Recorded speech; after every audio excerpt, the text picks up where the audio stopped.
All right. We are right at time, and I want to be respectful of the next presenter because the presenter before me was very respectful, so let's jump into it. I highly recommend getting the slides. They're at that tiny URL. It redirects to the slide deck on Google Slides. I love tiny URL for that. I'll let you take a picture real quick, and I'll have it at the end as well if you forget, but it's just sauce Dwayne, which is kind of funny because I'm always sauced. I think security boils down to this, one sentence. Can I trust this? Fill in the blank. That's it. If we can trust it, then that's a secure thing because we matched all the CIA triad. It's confidential, it's in whatever the I stands for, and the A, available, integrity, yes, integriful is what I wanted to say, and that was wrong. But how do we know this? Well, part of the reason we're here at the OpenSSF event is because it boils down to attestation. Oh, here's my in-toto fans in the house. Woo, yay, in-toto.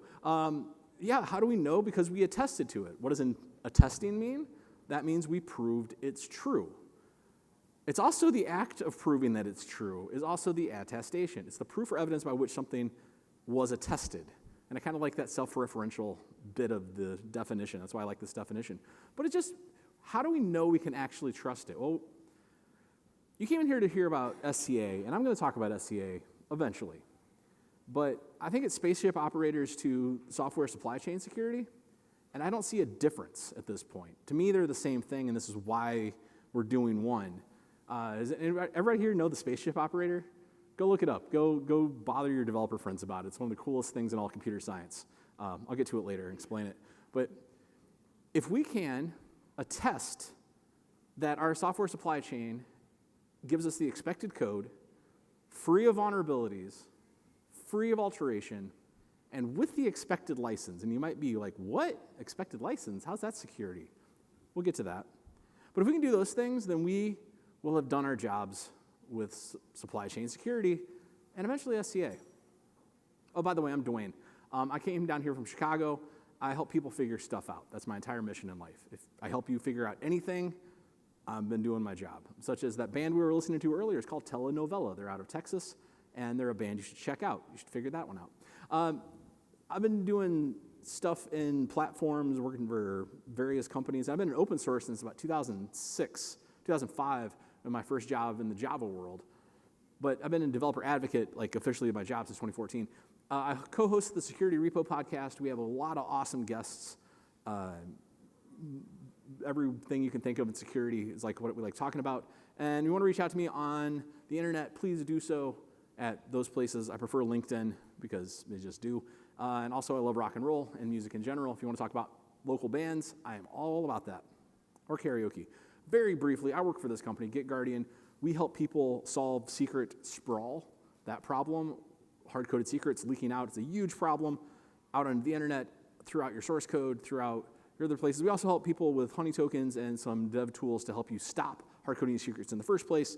And that's all I got to say about us. If that QR code goes to our blog, that's it. I don't have anywhere nefarious to send you. Just jump to gitguardian.com/blog or blog.gitguardian.com. All right.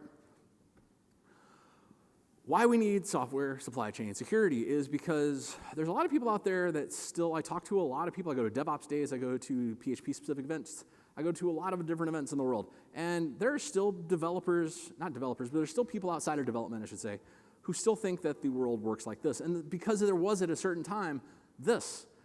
I'm an old Drupal person. Drupal is amazing, but there's a single point in time where Larry Garfield could have written this blindfolded from scratch and owned every bit of it. And he wrote this box, and he grabbed PHP, and it just did stuff. And you hit it with the internet, and it gave you stuff back. And those were good days, because you could secure this. You could lock that room. You could make a network perimeter that was secure, and then you just had to let the web browser through that one little piece in the front. And then we did this. We started building things in factories. Not just factories. We started building things out of multiple parts and multiple phases. People that never talked to each other were building the same thing. And that looks like this, actually. This is a better representation. Whereas components all the way down. We're not going to rebuild handlebars ourselves. We're going to borrow that and just reuse it. Not borrow it, we're going to use it freely with open source. And then we run our applications in ways that rely on these third-party services, not even components, but like services. But how are those built? They're built on the same giant components all the way down structure.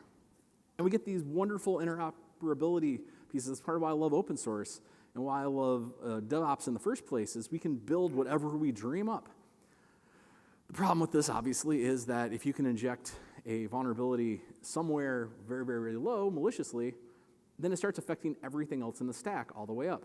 Who here had to patch because of Log4j? Who had fun doing that? Who here had to deal with XZ? I updated XZ on this. This is a Mac, and I still updated an XZ on it because I was paranoid. Though I'm probably not a target, but whatever. That's actually dangerous. You're always a target just because you have a machine. So let's get into it. How do we know that we have the expected code? How can we attest that we have the code that we expected to be there? It's called an SBOM. Hopefully this isn't brand new material for anybody here at an OpenSSF talk, but software bill of material is your ingredient list. What's there? Does this match what it says on the 10? Is this expected? We got two formats fighting it out right now. There are more. We will, just like we will reinvent the kernel and the basic framework a billion times, we're going to reinvent this a billion times, in my opinion. I'm a OWASP person just by nature. I love OWASP to death. So I'm going to talk about Cyclone and their projects, but there's no 100% right way to build an SBOM. There's a right way to build an SBOM, but the format's a little janky. What's the best way to build one? What's the correct way? Whatever works for the longest interoperability between systems. And again, I'm going to point back to Cyclone DX for this just because I'm rooting for OWASP all the way. Hopefully everybody else is too. And just remind you, there's more than one kind of bomb. BOM is just bill of material. H-bombs, ML bombs, C bombs. There's some really interesting work going on right now in the Cloud Native Foundation and in OWASP and everywhere else. Like, how do we know that what's in there is in there? All right, this is kind of the boring part in my opinion because, again, I think everybody's talked SBOMs to death. Free of vulnerability S. I didn't check the kerning before I got up here. But free of vulnerabilities, how do we know that? Well, inside of all our SBOMs, no, sorry, I'm getting ahead of myself. How do we know that? Well, because there's this beautiful system called CVEs. CVEs, the Common Vulnerability Exchange, Common Vulnerability and Exposures system. MITRE runs a version of this. NIST has a library of this. These are known vulnerabilities. When they say you have to ship your code free of vulnerabilities, these are the vulnerabilities they mean.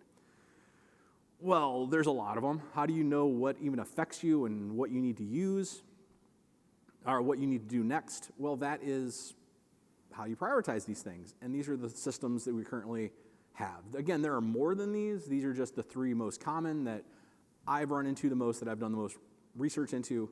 CVSS, it's there all the time. It's built into CVE. That's what got ahead of myself a second ago. CVSS is always there inside your CVE. The good news is that it's always there. The bad news is it's static. And it's a generalized concept of a score, not your score. My CVSS score of 9 is not your CVSS score of 9 because I don't know what you've implemented. I don't know if you've implemented that thing. I don't know if it's reachable in your system. And that's where EPSS comes in. Exploit Prediction Scoring System is a machine learning model that takes the CVSS and says, hey, what's the likelihood? How likely is somebody actually going to exploit this thing? And gives you a score on that. Now, if your CVSS and your EPSS are both top of the level, maybe you should do something about that. But I don't know. I don't know your system. Kev, on the other hand, isn't a guess. It is known fact. Here's an exploit that has happened, and here's what they did. Here's actual proof in the wild. NIST is doing some amazing work. I'm super glad they're here. I'm super glad that they're part of the community because they're doing their best. So if you have something on the Kev list, bad news, you got something hit by something that's on the Kev list. The good news is you have more data than you have if it's not there, including on how to remediate it. That's a good thing. But how do you know that your version is actually affected by any of that stuff? New CVEs come out every day. How do you know you need to deal with it? Well, that's what VEX is all about. At its core, vulnerability, exploitability, exchange. It's kind of weird because they made the X the last letter, but it's basically this. It's a product recall notice. By the way, if you are an AquaCare swim bladder treatment customer, this expires in 2026. So you might have this on your shelf. Just be careful out there. I don't have fish myself, just saying. But how do you know you can trust that version? Well, again, our old friend JSON shows up. Our old friend attestation shows up. I love JSON. I really do. You can write it in one giant line, and it works. You don't have to tab versus spaces conversation. It works. But anyway, the whole point is that now we know the versions of what specifically got affected by this issue, by this CVE. Importantly, there's an analysis section. And this is kind of a conversation ongoing with the VEX community of like, how do we make sure that's updated, how do we make sure that's true? In this case, it is, we're not gonna fix it. You're on your own for this made up package that I made up to make this up. But generic versions here are what you know is affected. I'm not that version, I don't have to worry. So I don't have to do as many backflips as I do if I'm just looking up straight SBOMs. You can work straight off SBOMs and do this and get to here. Not saying you can't. VEX makes it easier and faster. The faster and the easier you can work, the better and safer we're all gonna be. All right. So we got the expected code because the SBOM told us so, and you can run a diff. We're free of vulnerabilities because we can run VEX. Oh, I kind of forgot to say that, didn't I? Expected code. You can actually run diffs versus like what you have versus what they think you should have, and if the hash doesn't match, you can start saying, wait a minute, something's wrong here. That's how we found XZ in the first place. But how do I know I can trust the process that built this? We've all seen that picture of the robots handing each other parts to build the thing. Like, how do you know the robot in the back grabbed the right thing and that it itself hasn't been altered? Well, that's where SLSA pops up. SLSA is awesome in its power and scope. It's 4 levels, though it's really only 3 levels because level 0 is nothing.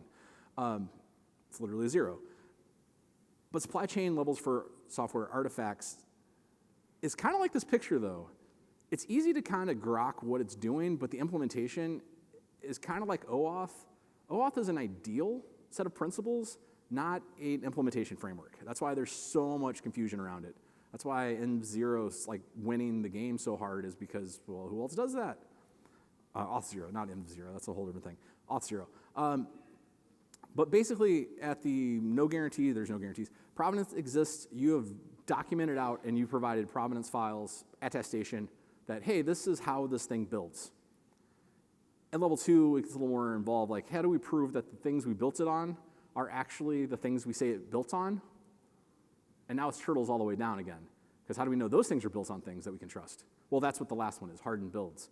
How do we know that we had a secure boot process that used that specific immutable version of Linux on this specific set of machines, virtual machines, that they themselves are immutable and built at scale properly?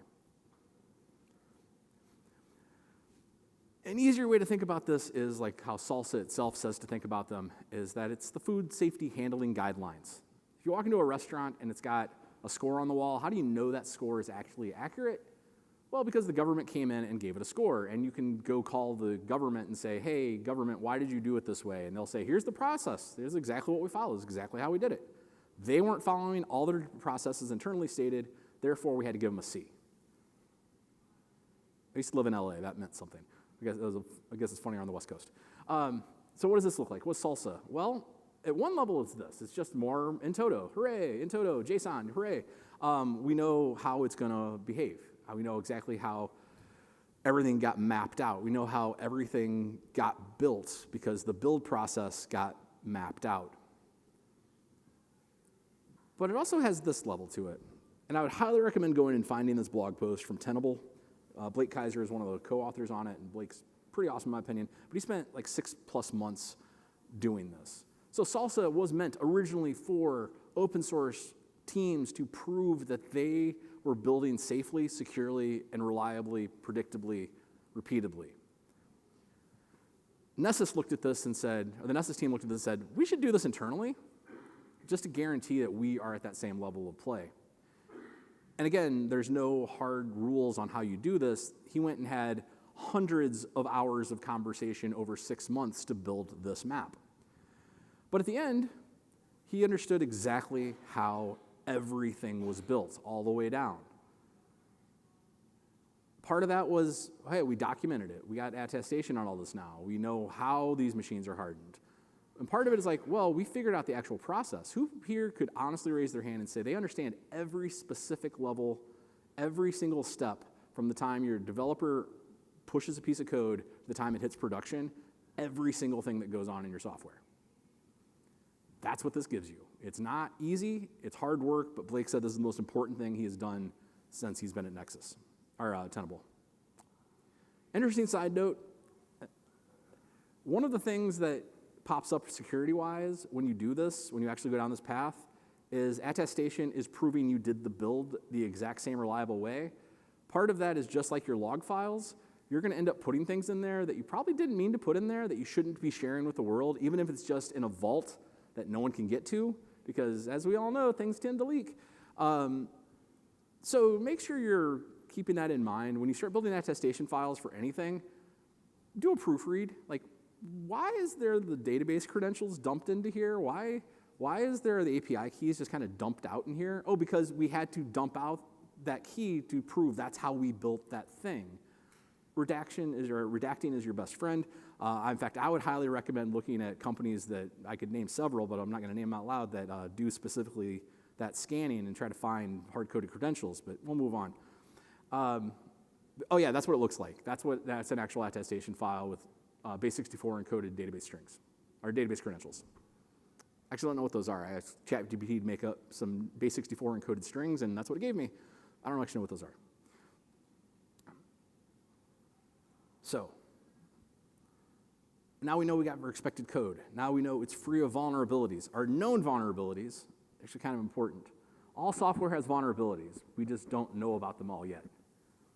It's true. Free of alteration. We know that it got to me without anybody messing with it. XZ is my favorite example of somebody messing with the process in the most involved, crazy way ever, because they were a maintainer. Over the course of years, it was a persona that was a maintainer. So they messed with it, but in a way that they would have actually attested that they were the right person. That's a whole tangent. But it was free of alteration from outside forces. The call was coming from inside the house in that case. So expected license. They're like, this is security talk, right? SCA? Like, what's the security guy talking about licenses?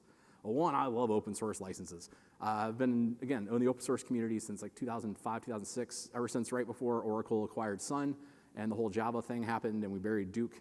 Then he came back to life and it was great. But you might not care about this.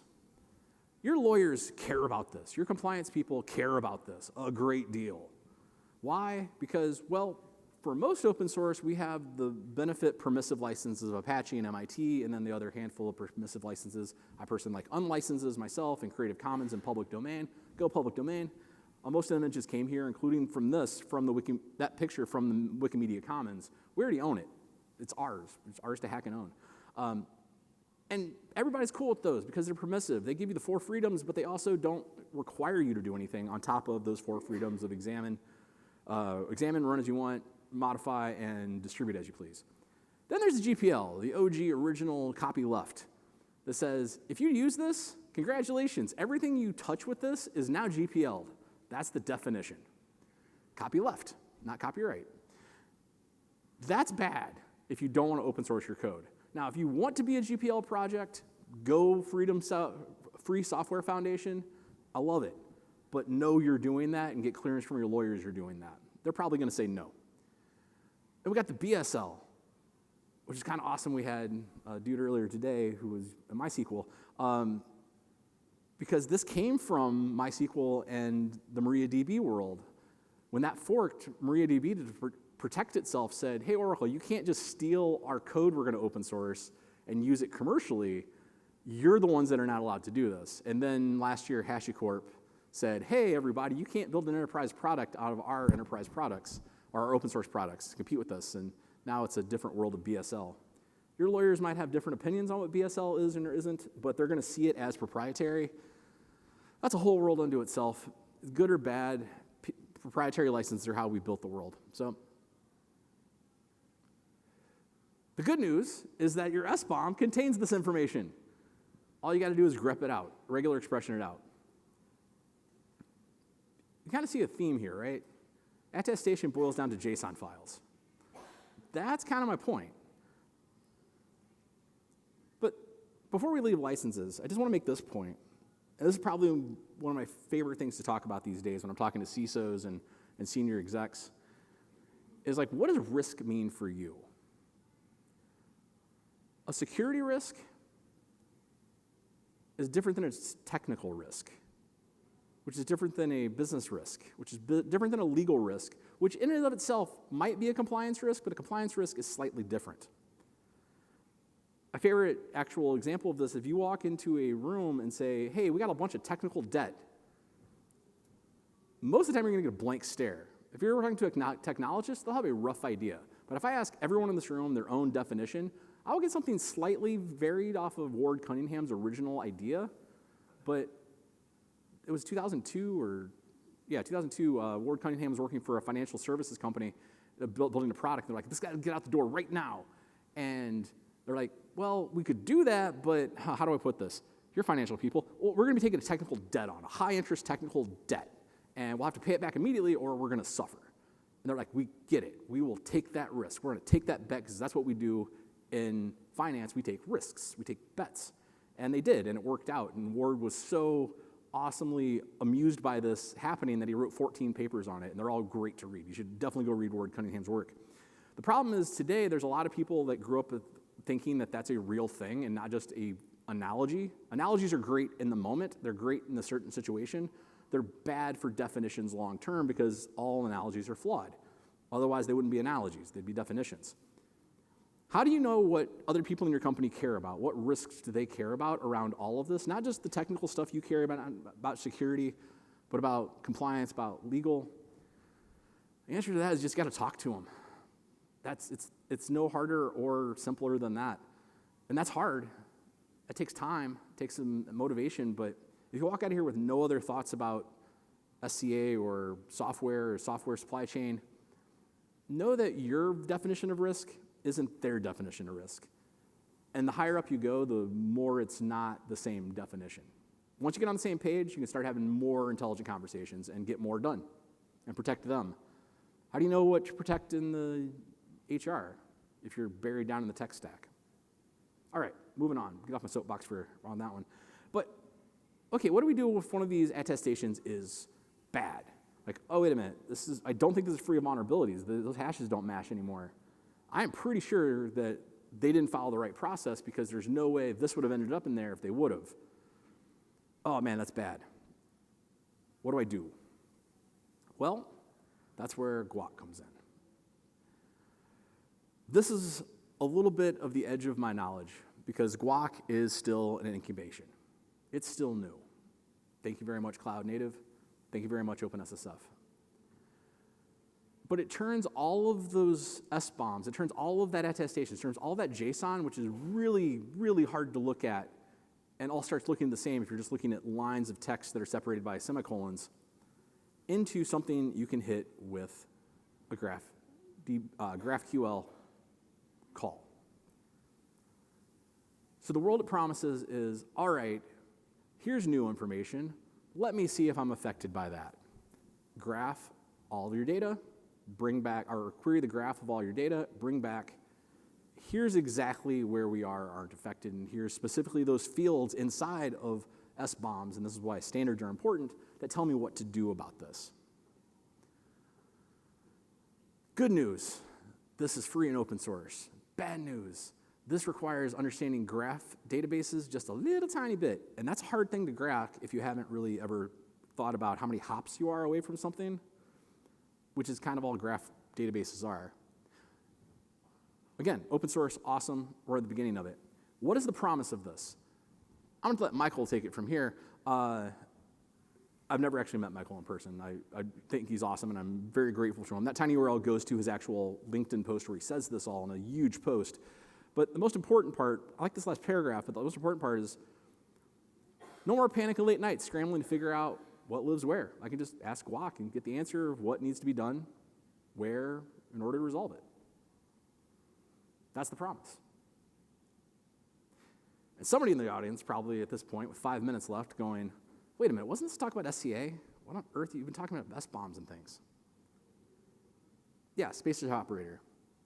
SCA is either less than or equal to or contains the set of, which is the spaceship, supply chain security. I see it as the same thing. I think it's true. I think it's a true statement. Because software composition analysis will let us know if we got the expected code that's free of vulnerabilities, free of alteration, and with the expected licenses. That's what the tooling literally does. Here's some companies that do that, or some projects that do that. They're not in order. That's not a pyramid. That was thought a triangle looked good, and then I realized after I made it, like, it looks like I'm putting Sneak at the top because they're Sneak. I'm not. I could have put Mend at the top or Sonatype. It doesn't really matter. OWASP is really long because it's OWASP, and everything there is named really long, and that's why it's at the bottom. I got no winner in this fight. OWASP is open source. There's a lot of documentation around it. Sneak works. But if they don't answer these questions, they don't belong on that list. All these things do, at least in my experience, at least in my testing. Open to other ideas, but that's it. If I have to give it a definition, there is a proper official definition of SCA in the world, but this is mine. It gives us a simple path to creating and leveraging SBOMs to allow us to interact with available dependency, vulnerability data, and understand licensing. That's a long sentence, but basically, how do we leverage our attestation in a way that helps us do our jobs in security better and faster, and also helps us with compliance and legal stuff? Because this is what we're up against. This is a simplified diagram.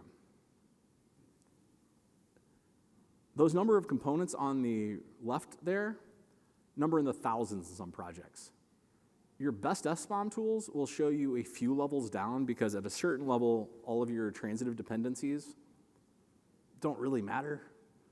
Because if you solve the one thing, it automatically solves other things because that level solved it, so it solves all the ones below it.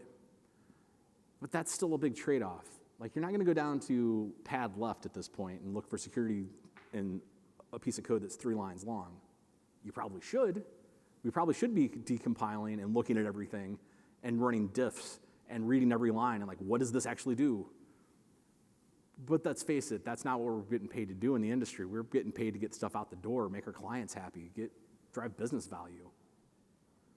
So SCA helps this mess go from I don't know to, yeah, I'm pretty sure we're good. Here's my proof. Here's my attestation. It's not going to end. What I showed today is a beginning, not the whole world. We could do a full-day workshop just on Sneak SCA or just on OWASP SCA and thinking about those things. Is this going to be different tomorrow? Yeah. Will we have to come back and have this conversation again? Absolutely we will. But we can always break it down to, how do I know I can trust it? And you ask that base question, this map becomes pretty contained, pretty manageable. You're going to take a lot of turns. You might get lost, but it'll be a guiding light to get you moving forward. Also, you're not alone. There's a whole organization called CISA out there. Again, shout out to CISA. I love them so much. CISA.gov/SBOM. If you're brand new to all the things I just said and you're like, I have no idea what you're talking about, ignore everything else I said and just go here and start learning. Yeah, this is not from the website, but that's the actual CISA SBOM logo. How awesome is that? But I'm out of time. I'm Dwayne. I live in Chicago. I help people figure stuff out. Check out the Security People podcast. It's really awesome. I'd be happy to answer any questions after this, but if you want to talk about karaoke or music or whiskey, I'm happy to talk about those things as well. And with that, there's the slides, and thank you very much.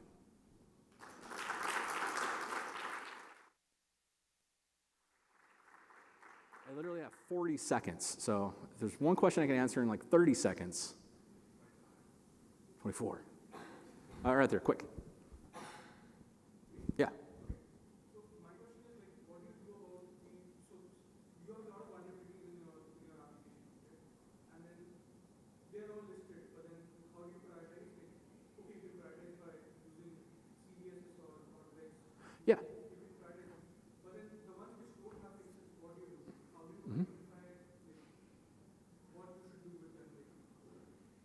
one-word reachability, is that actually implemented in your code? Was affected in the CVE? There's not a better answer to that, though. Unfortunately, there's not a magic tool that just shows reachability right now. I wish there was. If somebody knows about a magic one, please let us know. Hey, the guy back there waved his hand. Oh, go talk to that guy then. I'm out of time. Thank you very much, everybody.